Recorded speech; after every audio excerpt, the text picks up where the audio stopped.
أعوذ بالله من الشيطان الرجيم بسم الله الرحمن الرحيم يا أيها الذين آمنوا كتب عليكم الصيام كما كتب على الذين من قبلكم لعلكم تتقون۔ معزز سامعین و سامعات، اللہ تبارک و تعالیٰ کا احسان ہے کہ اس نے ہمیں رمضان المبارک کی سعادتوں اور برکتوں سے اپنی زندگی میں نوازا ہے۔ رمضان المبارک کا مہینہ اللہ کا خاص انعام ہے۔ جیسے میں نے اپنی پچھلی 2 ویڈیوز کے اندر یہ بات عرض کی تھی کہ اللہ رب العزت اپنے صائم تیار کر رہا ہے، اور یہ کوئی نیا کام نہیں کہ اہل ایمان پہ یہ کوئی مشقت رب العالمین نے ڈالی ہے، بلکہ یہ سابقہ قوموں پہ بھی فرض رہے ہیں۔ سابقہ قوموں میں اگر ہم مسیحی اور یہودی دونوں شریعتوں کو دیکھیں تو ان دونوں شریعتوں کے اندر روزہ فرض رہا ہے۔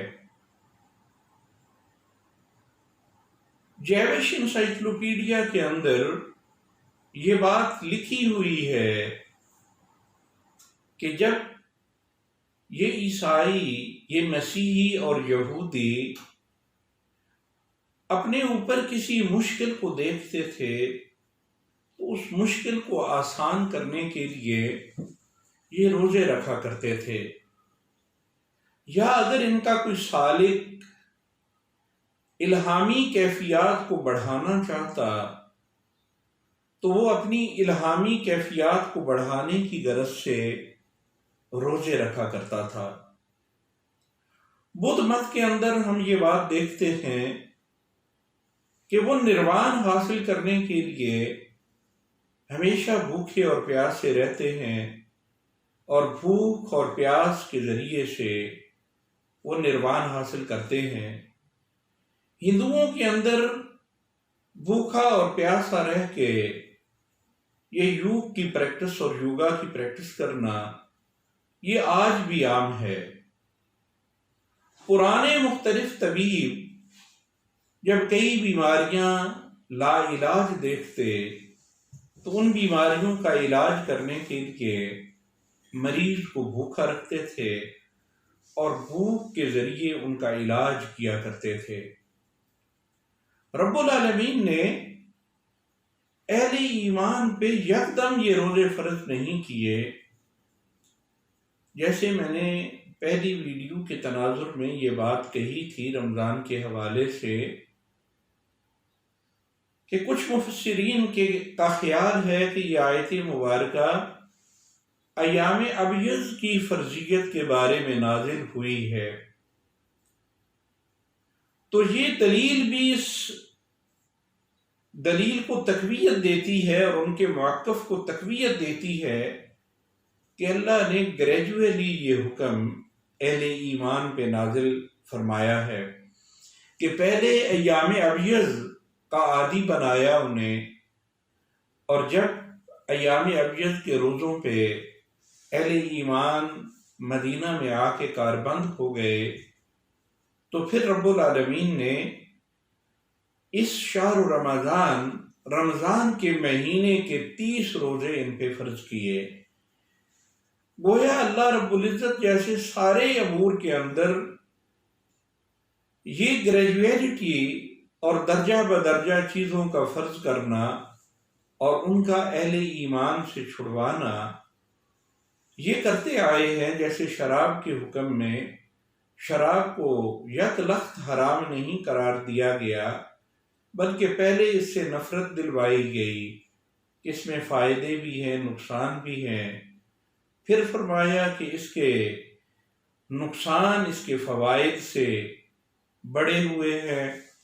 پھر رب العالمین نے حکم نازل فرمایا کہ جب تم نماز پڑھ رہے ہوتے ہو تو نماز کی حالت میں تم نے شراب نہیں پینی۔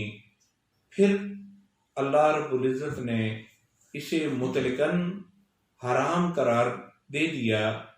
ایسے ہی رب العالمین نے یہ 30 روزے اہل ایمان پہ یک لخت فرض نہیں کیے، بلکہ اس کے اندر بھی پہلے انہیں ان روزوں کی لذت چکھائی ہے اور ایام ابیض کے روزے فرض کیے ہیں کہ ذرا یہ جو مال میں تمہیں دینے والا ہوں، اس مال کا ایک نمونہ چکھ کے تو دیکھو، اس میں کیسی چاشنی تم محسوس کرتے ہو، اس کے اثرات تمہاری طبیعت پہ کس انداز سے اثر انداز ہوتے ہیں۔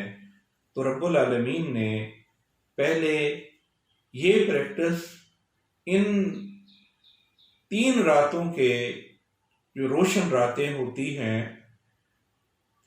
ہر مہینے کی چاند کی 13ویں شب، 14ویں شب اور 15ویں شب، اس کے اندر یہ روزے فرض فرمائے تھے۔ اور اہل ایمان ان روزوں کے اثرات اس حد تک اپنے اوپر محسوس کیا کرتے ہیں کہ مہینے کے باقی دنوں کے اندر بھی وہ ان چیزوں کو، اس روزے کو اپنے اوپر لاگو کر لیا کرتے تھے۔ رب العالمین ذہنی طور پہ جب اہل ایمان کو تیار کر چکے اور پھر اس کی فرضیت کا حکم دیا، تو اللہ نے سابقہ قوموں کے حوالے سے بھی ان کی ذہن سازی فرمائی کہ تمہارے رب نے یہ جو حکم تم پہ لاگو کیا ہے، یہ صرف تمہارے لیے نہیں بلکہ تم سے پہلی قوموں پہ بھی اور پہلی امتوں پہ بھی یہ روزہ رب العالمین نے فرض رکھا ہے۔ اور آخر پہ اللہ رب العالمین نے اس پریکٹس کا مقصد بتلایا ہے۔ انشاءاللہ ہم اپنی اگلی ویڈیو کے اندر اس روزے کا مقصد آپ کو بتائیں گے۔ اللہ سے دعا ہے کہ وہ ہمیں قرآن حکیم کو سمجھنے اور اس پہ عمل کرنے کی توفیق عطا فرمائے۔ وآخر دعوانا الحمدللہ رب العالمین۔ محترم سامعین، اگر آپ کا کوئی سوال ہو تو آپ کمنٹس کر کے پوچھ سکتے ہیں۔ اس چینل کو سبسکرائب کر دیں اور بیل آئیکن کو کلک کریں تاکہ ہماری اپڈیٹس کا نوٹیفیکیشن آپ تک پہنچتا رہے۔ اس ویڈیو کو لائک شیئر ضرور کریں تاکہ اس سے زیادہ اہل اسلام فائدہ اٹھا سکیں۔ بہت شکریہ۔